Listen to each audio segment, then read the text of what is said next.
Morning, folks. Everything new under the sun. Well, I've got an Israel update, Middle East update. Stuff happening on the Golan Heights. So something worth talking about. Let me see if I can bring up this article here. This particular one is from jpost.com. IDF beefs up troops on Golan Heights near Syria. Now, they've been doing this for the last 2 weeks now, but they've beefed it up even more. Armored and artillery troops have been deployed following a situational assessment. I'm kind of putting that in air quotes. Situational assessment by the Northern Command. So Israel's really beefing up its military all around the country, effectively, from clear and present threats. The Israeli army has reinforced troops on the Golan Heights near the border with Syria in light of a situational assessment by the Northern Command. While the IDF does not expect the offensive to lead to direct clashes between Israel and the Syrian army, armored and artillery forces were deployed Sunday, this is just this past Sunday, as part of IDF's preparedness in the face of developments on the Syrian Golan. So what's happening there? Well, this is an article from jewsnews.co.il. Israel warns U.S. and Russia that IDF will only let the Syrian army take up positions on its Golan Heights border. Any Iranian, Hezbollah, or militias joining them will be destroyed. So Israel's going as far as basically saying, look, it's Syria. So if the Syrian army is there, that makes sense. They are allowed to be on their land, on the other side of the border, effectively. But if any other foreign forces join the Syrian military, Israel will engage.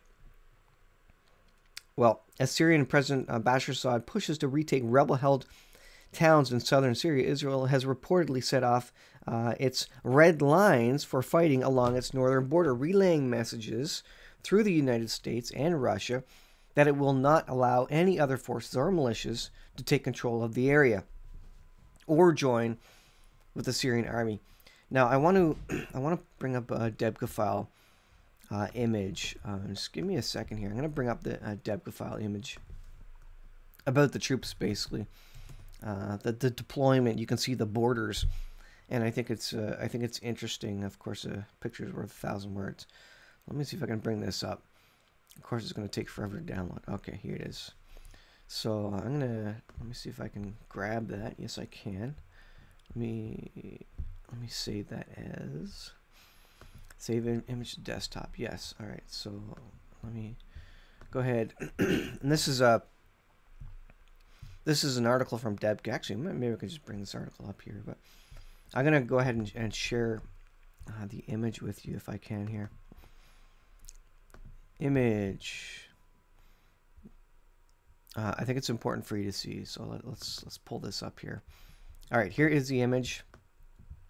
This again is from debkafile.com, and basically it shows the troop buildup, the tanks in Jordan. Look at in Jordan.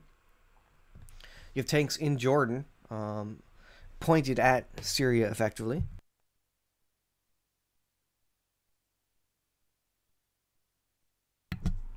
And of course, you have the IDF military also pointed at Syria. You can see in southern Syria there, the militias, the forces there building up. So Israel's at kind of the edge of the Golan Heights there in the image. So let's go back to this here, what I was reading here. According to a report by the Haaretz Daily on Sunday, Israeli defense officials have said that Israel is insisting that Assad's regime forces be the only ones to enter the South Syria conflict zone and must be the only forces to take over after the fighting, and that these messages have been conveyed at senior levels over the past few days in a meeting between IDF Chief of Staff and the chairman of the U.S. Joint Chiefs of Staff, Joseph Dunford. The report said Israel delineated a number of scenarios it would not tolerate, so it's made it clear what sort of situation it will not tolerate in Syria. It says from the Syrian army or any other forces, it made clear to all parties that it expects the 1974 ceasefire agreement to be upheld and the demilitarized zone along its border to be kept free of military forces and heavy weaponry. The report said Israel conveyed its position through the United States and Russia significantly. Remember, what is Ezekiel 38?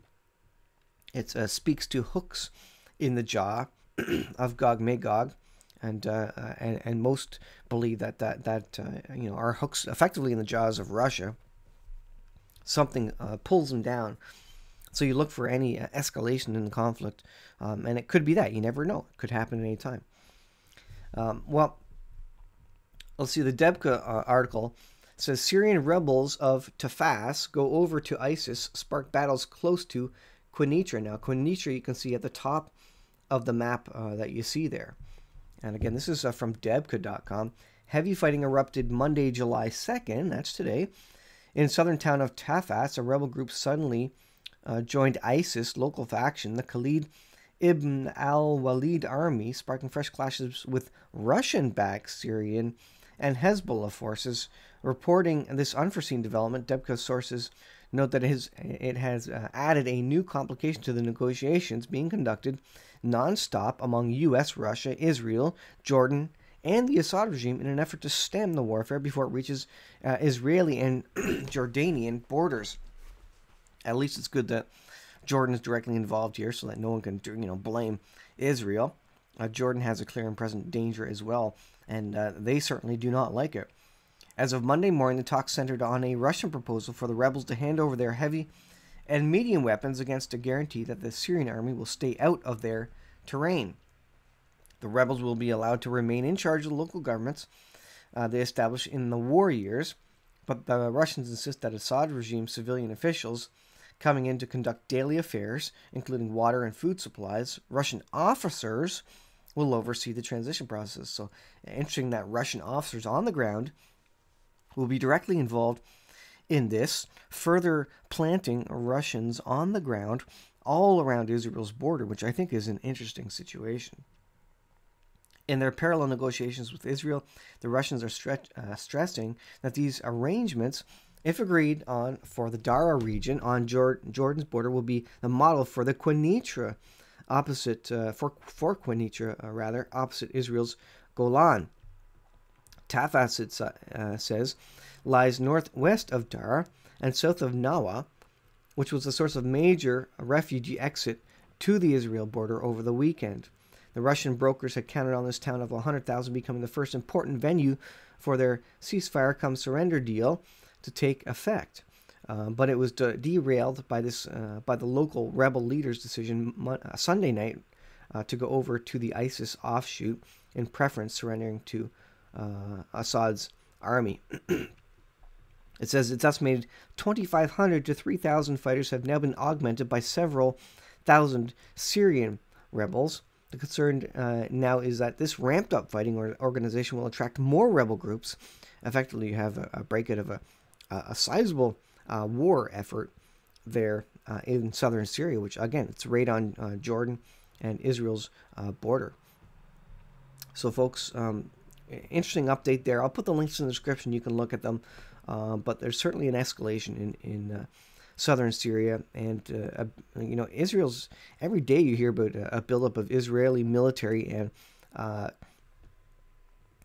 war on all fronts in Israel. We spoke, I think it was last week, about even the Sinai Peninsula being involved now. So all around Israel, except for the border with Jordan, and there's a whole story about Israel going to the rock city Petra during the end times, the revelation occurrences. All nations will be gathered against her, and there will be fighting in all her borders, except maybe for Jordan. So pretty interesting events happening as Israel builds up military. Guys, leave it there. Thanks for watching. I'll put the links in the description, and you can check them out. We'll see you guys in the next video.